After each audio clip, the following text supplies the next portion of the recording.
This video was created to help you understand the settlement statement, also known as, and what we will refer to as, the HUD-1. You will be signing the statement at closing, and the HUD is a 3-page summary of all charges associated with the refinance of your loan.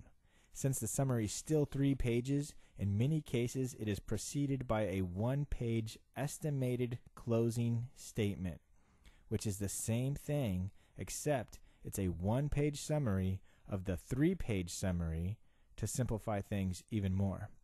I will go over the estimated closing statement in another video because it varies in layouts depending on the escrow company, so it may not look the same as what you're looking at. This is one example of what an estimated closing statement looks like.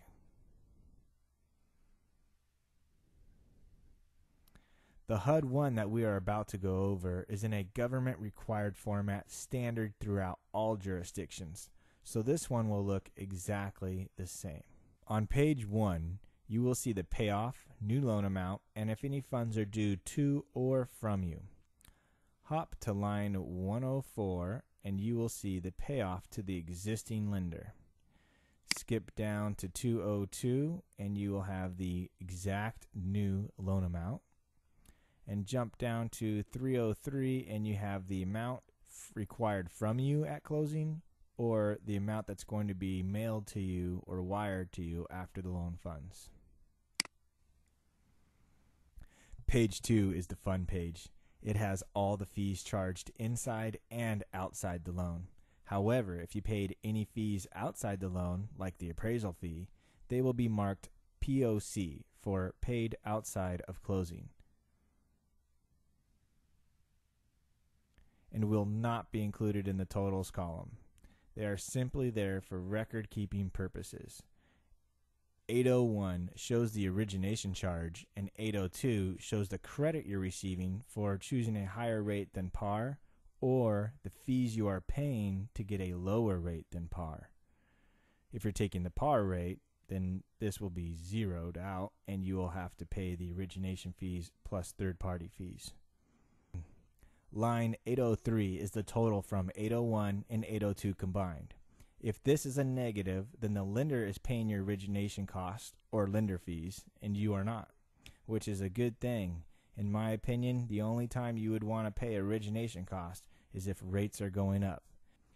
804 shows the amount you spent on the appraisal, and the rest of these are third-party fees, until you get down to line 901. Which is daily interest charged from the estimated closing date, the date that your loan is anticipated to fund, to the first of the following month. Since you're paying for the interest of the month that you're closing in, you skip the next payment, and you don't make your first payment until the following month. In this scenario, the first portion of the interest for May is included in the payoff amount to the existing lender, and the rest of the interest to June 1st is shown here. The borrower will skip their June payment and make the first payment on July 1st, not late if paid by July 15th. If you have elected to impound your taxes and insurance, also known as escrow account, you will see the initial amount they are collecting here. They are collecting just enough so that when you make your first mortgage payment, they have enough to pay your bills when due and 1 month extra. So for example, your insurance is due after you make 2 mortgage payments. They will require you deposit 11 months into your escrow account. So when your insurance is due, they have the 11 plus your 2 payments, making 13 months.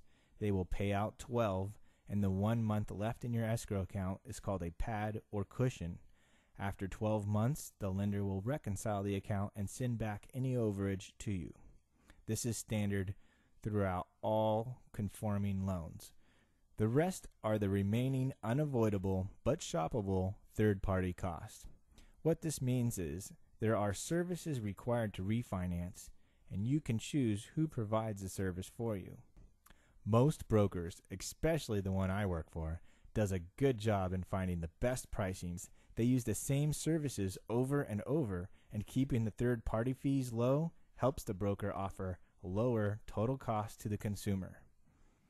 It's so easy to find out what the exact cost of your refinance is.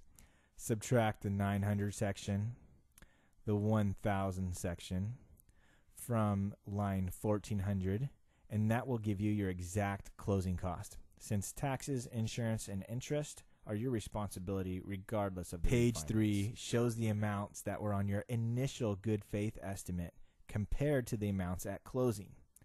In this particular example, you can see that the government recording charges were overestimated at $100, but at closing only came out to be $78. The appraisal fee was higher than estimated, $600 at closing, but it was only estimated at $479.56. How this is allowed to be is a change of circumstance.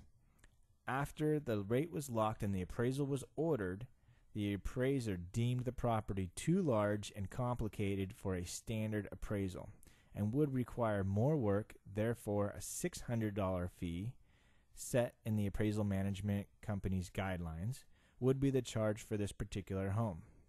The loan officer would not know this up front, and that is the reason why it is allowed to be higher at closing than what was initially estimated. You can see they totaled the difference here to ensure the lender or broker is staying within the tolerance level that HUD sets, Housing of Urban Development. They show the escrow amount and daily interest charges after the math because they are not fees, so it does not matter if they change, and they do typically change. Next, you have the loan terms. Loan amount, again, confirmed. Term, rate, and payment for principal and interest only. If you impounded your taxes and insurance, you go to the last box here and it will show you your total monthly payment. This is one important section I want to cover. Just because there is not a prepayment penalty does not mean your broker or loan officer is not liable for one. It is recommended you keep your loan for at least 6 months before paying it off or refinancing again. This is called seasoning the loan. If you don't season the loan, your originator will most likely have to pay back the entire credit you received for the rate chosen. In this particular situation, loan officer Hansen and his brokerage would be required to pay back $4,986 if this borrower did not keep the loan for at least 6 months. I'm glad you took the time to understand the settlement statement, HUD-1. You are now an educated borrower. You don't even need a loan officer anymore, especially if you watched my third video on the estimated closing statement. Once you've watched this last video, you will be a master at refinancing. Thanks again. Hope to talk to you soon.